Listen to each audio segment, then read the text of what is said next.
Marriages in and of themselves have some degree of stress, learning how to live with another person, figuring out how to do life together. But sometimes it's even more difficult because other stresses are added. Maybe a child gets sick, or one of your parents gets sick and you are called on to help him or her, or even your spouse himself or herself gets sick. All kinds of things can exist out there that creates a special need for someone, and then that begins to have an impact and make your marriage even more stressful than it was. Well, how do you deal with that? I have a person here that knows how to deal with that because she has and is dealing with that. This is Amber Nickle. Amber is one of our client representatives at Marriage Helper. Amber, can you tell a little bit of your story about how you dealt with the child and are dealing with the child with a special need? Absolutely. Our son was born 6 years ago. He was our firstborn. And shortly after his birth, we found out that he was diagnosed with a liver syndrome. And we were not prepared for that. We thought we had a perfectly healthy, colicky baby boy. And that really was the furthest thing from the truth. And we thought we were equipped for all the things that came with parenthood, the lack of sleep and all the changes that come with it. But we just were not equipped for his needs and all the responsibilities and even the burdens, the external burdens and forces that kind of played into really navigating Wyatt's care. Okay. Now, I heard you mention that he had this, you have a word for it, a syndrome where he would sleep during the day. And Oh, yes. So he, some of the things that were kind of displayed in addition to the specific liver disease is that he had something called sundowners. A lot of elderly people, specifically in living assisted living homes, they will experience that. And so it wasn't that his schedule was just a little off because he was a newborn, but his nights and days were completely flopped and switched. And so it was things like that we just didn't know how to navigate. The doctors could tell us what to expect, long term of what the general care for him would be and protocol would be for his syndrome. But in the day to day, we felt completely inadequate as parents in really taking care of this little boy because at the end of the day, it was on our shoulders like any other parent. so how did that affect the relationship? You see, we know, statistically speaking, that for many marriages, the birth of a first child becomes the first major problem because now it's like, well, we don't have all the time for each other we used to have. This child's now absorbing some of that. And it can be a difficult thing just to adjust to that first child. But now a first child with these special needs, how did it affect you and your husband? The biggest issues for us were we thought we had good coping mechanisms, not perfect, but we had truly never faced any real outside issues or anything that was completely out of our control that we hadn't contributed to. And so communication, of course we had disagreements before, but we had always worked through them. But there was, an issue with managing expectations for myself as a spouse and a mom, but also looking to my husband and saying, what are you going to do about this? And vice versa. And so there became a lot of division. And at the end of the day, it just led to resentment. On your part, his part? Both parts. Both parts. For different reasons, but resentment would be the key word for what happened in that year. We know that when people have expectations, and we almost always have expectations about various parts of life, when those expectations are not met, we feel pain. It hurts us. And that pain can often turn to anger. And now that you have two parents, you have the dad, you have the mom, each one of them having expectations, what's going to be like to have this first child, and he's a boy, and all these things are going to occur. And when those expectations now are not being met in the sense that we did not expect our child to be sick, we did not expect our child to have this much need and having to give those needs, and of course, even the finances, all kinds of things involved there. But what gets interesting, Amber, is that people tend to deal with those hurts, those pains in different ways, which sometimes actually splits them up because it's like, why aren't you feeling what I'm feeling or thinking what I'm thinking? Did you guys have any of that going? All of that. So I was very much pursuing my husband, going to him, opening up to him, saying, this is how I'm feeling, frustrated, whatever it was. And my husband, would do a very good job of listening. But in terms of how he would communicate back to me, I'm here for you, I hear you, I'm on your side. In his defense, he really thought he was, but in a way, I still wasn't hearing it for what it was. Okay, because he came at it from a different set of understandings and Different set of emotions. understanding. And of course, he was he was navigating his pains and his hurts and his brokenness about it, and grief, really. And so that was really kind of what kind of broke, the straw that broke the camel's back. In terms of all of that, was the communication and trying to understand each other. It just was not happening. So rather than being pulled together over this need, this child that you both loved, we were ripped apart. Ripped apart, which ultimately led to what? It eventually led to my husband having an affair. My son did not cause my husband's affair, but it was the perfect storm. My husband, in a way, I think, was feeling inadequate because he really was trying to hold up the family, be the provider, lead us through the situation. But I kept basically saying, this isn't enough, you're not doing enough, fix it. And when you hear that so many times, it's, okay, I'm not doing enough. And so he just shut down. Which is not an uncommon occurrence. No. When people are like, I don't know what else to do. I'm doing all that I can, and I cannot do this. That sometimes the way we do that is just to a degree dissociate ourselves from it. Absolutely. Right? And somebody comes along who seems to be a solution.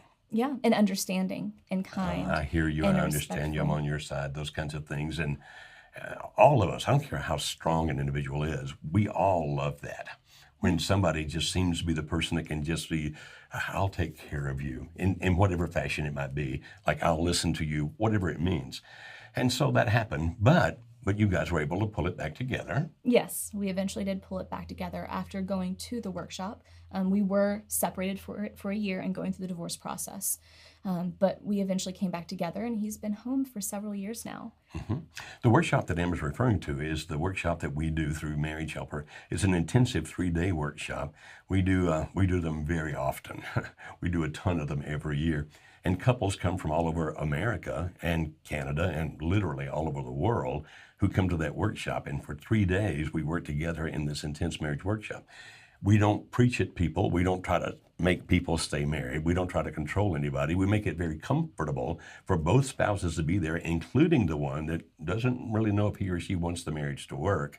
And in that 3-day workshop, help them figure some things out, which works out pretty well because ultimately 3 out of 4 couples decide to stay together after that. Absolutely.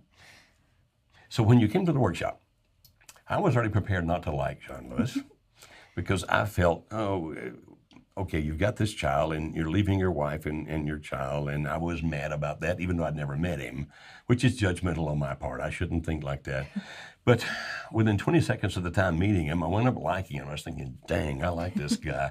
He's really a good guy, because good people sometimes do these things. Not just bad people, good people. Absolutely. And my husband, as skewed as it may have been at the time, he really thought he was doing something good for his children. He would, disassociate the affair part, but he would say, our kids, because at the time we had a 3-month-old and a 1-year-old when my husband left, and he would say, our children deserve to be happy. Our children deserve to grow up in a healthy, happy home. And if it ends up that it just needs to be 2 homes, that's better than them being in 1 home where there's constant division, constant arguing, and he goes, and that's not healthy.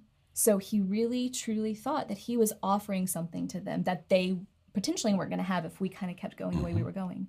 How does he feel about that now? He, of course, looks back and shakes his head. He still remembers thinking that way and feeling that way, but he also understands that as much as I had a role to play in this, that he realizes his weaknesses. But he's also changed that. And there's also grace in all of that, because we do communicate very differently. We process very differently. And it's not that we get it right all the time, but we do now have an ability and an understanding to go, you know what, it's okay that we don't see eye to eye on this. But at the end of the day, we know, hey, I'm on your team and you're on mine. Okay. So Wyatt still has special needs. Absolutely. So how do you deal with it now differently than back then? Well, back then, and even now, I am very much the type of person who wants to be involved in the process. I am not a medical professional, but at the end of the day, I'm still mom, and mama knows what's best for her baby. And my husband's background is working in a hospital, and a lot of the doctors that were caring for our son are still caring for our son. Those are his colleagues. And before, he would get embarrassed because I would say something or I would question something, and he didn't, those are the people he worked with, he respects. But now he really looks at it and goes, you know what, that's how Amber is. And And by allowing me to be me, respectful, but to be me, I have a peace and security because I feel like, okay, I'm a part of the process. Good. I felt very much like I couldn't do anything because he would want me to hold back. And now he really allows me to honor that. But also when he isn't getting very involved or not saying a lot, I'm not looking at him going, why are you just sitting there? Why are you not being proactive? I realize that's not his comfort level, and that's okay. Okay. So if we start putting this together for people saying, okay, tell me the practicals in to tie this together. What do we do? What I just heard you say was one part of it is learning to accept that we are different people. We'll think differently about this, but we can accept that and not resent that we're coming at it differently. That's part of it? Absolutely. And a lot of people sometimes feel like they're waving the white flag if they say, I accept how you feel. And it doesn't mean that you, again, agree on everything, but everybody's entitled to their own feelings and their own processes.